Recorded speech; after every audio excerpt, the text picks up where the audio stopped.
Assalamualaikum warahmatullahi wabarakatuh. Perkenalkan, nama saya Gunanti Nurikasari. Saya mahasiswa program studi Nurse di Surya Global Yogyakarta. Video ini saya buat guna memenuhi tugas individu stase keperawatan jiwa. Dalam video ini saya akan memberikan penyuluhan kesehatan tentang halusinasi. Assalamualaikum warahmatullahi wabarakatuh. Perkenalkan, saya Perawat Gunanti. Di sini saya akan memberikan penyuluhan kesehatan tentang halusinasi. Sebelumnya ini dengan Ibu siapa ya? Ibu Yeni. Dengan Mbak Rizka. Oh, baik Ibu Yeni dengan Mbak Rizka. Jadi di sini saya akan memberikan penyuluhan kesehatan tentang halusinasi. Saya membutuhkan waktu kira-kira 30 menit. Baik, apakah bersedia? Baik, kalau bersedia. Sebelumnya apakah ada yang ditanyakan? Kalau tidak ada yang ditanyakan, di sini Ibu Yeni sama Mbak Rizka sebelumnya apakah mengetahui tentang halusinasi? Enggak. Jadi langsung kita mulai saja ya. Yang pertama itu halusinasi. Jadi nanti saya akan menjelaskan tentang pengertian halusinasi, jenis halusinasi, penyebab halusinasi, tanda dan gejala halusinasi, cara mengontrol dan cara merawat pasien halusinasi. Yang pertama adalah pengertian dari halusinasi itu sendiri. Jadi halusinasi itu adalah salah satu gejala gangguan jiwa di mana klien itu mengalami perubahan persepsi, sensori persepsi, merasakan sensasi palsu berupa suara, penglihatan, pengecapan, penghiduan, perabaan, dan yang lain sebagainya. Kemudian untuk macam-macam halusinasi, yang pertama itu ada halusinasi pendengaran, di mana klien ini biasanya merasa mendengarkan bunyi-bunyi bising atau berisik yang sebenarnya itu tidak nyata. Kemudian halusinasi penglihatan. Halusinasi penglihatan adalah biasanya klien ini menimbulkan rasa takut melihat sesuatu yang menimbulkan rasa takut, seperti melihat pocong, melihat kuntilanak, atau melihat sesuatu yang bisa menyebabkan takut.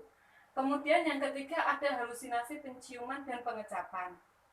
Di sini halusinasi pengecapan biasanya pasien itu seperti mengecap sesuatu yang tidak enak, atau dan halusinasi penciuman bisa mencium sesuatu bau yang tidak enak, misalkan mencium bau darah atau mencium bau bangkai dan yang sebagainya.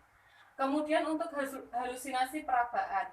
Halusinasi perabaan ini biasanya pasien itu merasa disentuh, diraba, atau seperti ada ulat yang bergerak di bawah kulit yang sebenarnya itu tidak nyata. Kemudian untuk penyebab halusinasi ada dua. Yang pertama faktor predisposisi dan yang kedua ada faktor presipitasi. Yang pertama itu ada faktor predisposisi, ada faktor biologis, psikologis, sosial, budaya. Biologis ini biasanya disebabkan karena adanya gangguan sejak lahir. Kemudian untuk gangguan psikologis ini dipengaruhi oleh keluarga dan lingkungan. Jadi keluarga dan lingkungan itu sangat mempengaruhi terjadinya halusinasi. Kemudian untuk sosial budaya ini biasanya terjadi karena adanya konflik sosial. Kemudian untuk faktor presipitasi ini bermunculan setelah adanya permusuhan, tekanan, isolasi perasaan tidak berguna, putus asa, dan tidak berdaya. Kemudian untuk tanda dan gejala halusinasi itu sendiri, yang pertama ada senyum dan bicara sendiri. Yang kedua ada menarik diri dan menghindar dari orang lain. Kemudian yang ketiga itu adalah tidak dapat membedakan antara yang nyata dan tidak nyata. Jadi pasien halusinasi itu tidak dapat membedakan antara itu tuh benar-benar melihat pocong atau tidak. Jadi tidak bisa membedakan antara yang nyata atau tidak nyata. Kemudian tidak dapat memusatkan perhatian.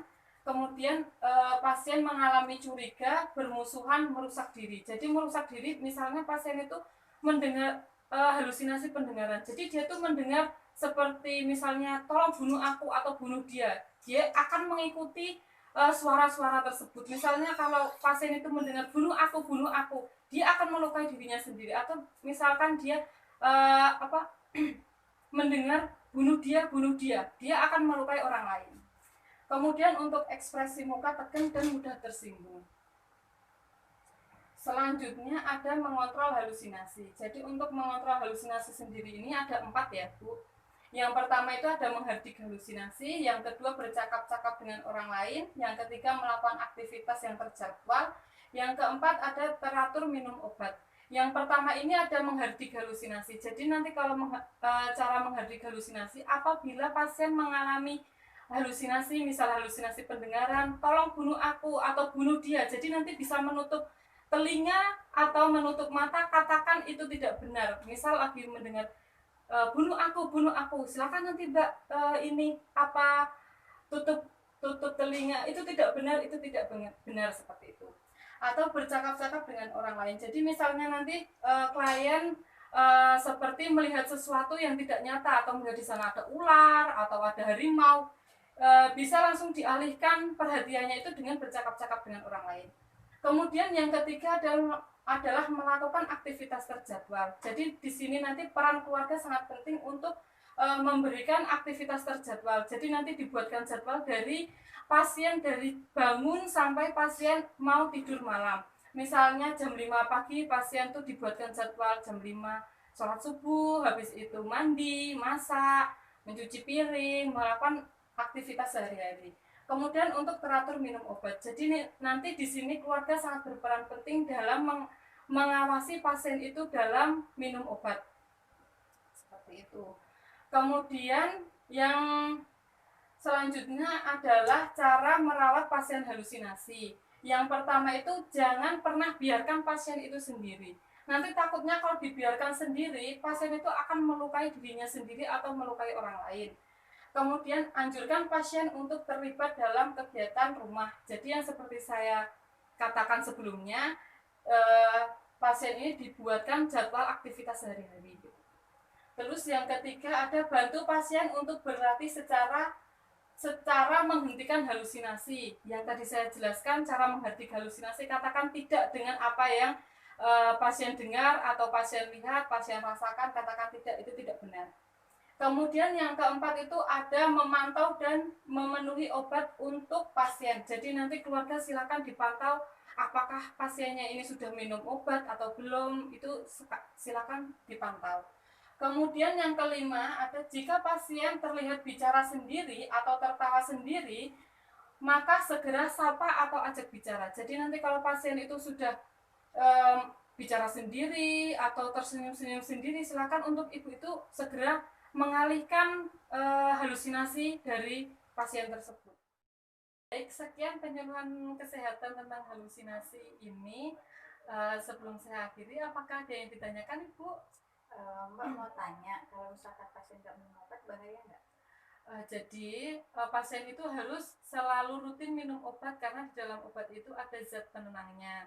Dan dikhawatirkan takutnya nanti tuh kalau pasien tidak rutin minum obat, pasien itu akan mengalami kekambuhan pas lagi di luar atau pas tidak ada pengawasan dari keluarga. Takutnya nanti malah melukai diri sendiri atau orang lain, seperti itu. Apakah ada pertanyaan lain? Tidak ada. Baik, kalau tidak ada, saya akan mengevaluasi pengetahuan Ibu dan Mbak Rizka tentang halusinasi yang saya berikan ya. Yang pertama tadi yang dimaksud dengan halusinasi apa ya? Halusinasi itu persepsi yang sebenarnya itu salah ya, betul sekali. Kemudian untuk Mbak Rizka, bagaimana ya cara mengontrol halusinasi? Bisa katakan tidak sambil menutup telinga, ya. Terus minum obat, terus ya. melakukan aktivitas, sama berbicara dengan orang lain. Bagus sekali ya Ibu dengan Mbak Rizka hari ini. Terima kasih telah mengikuti penyuluhan kesehatan tentang halusinasi, semoga bermanfaat. Baik, saya akhiri. Wassalamualaikum warahmatullahi wabarakatuh. Waalaikumsalam warahmatullahi wabarakatuh. Sekian video penyuluhan kesehatan tentang halusinasi ini saya buat. Semoga dapat bermanfaat. Saya akhiri. Wassalamualaikum warahmatullahi wabarakatuh.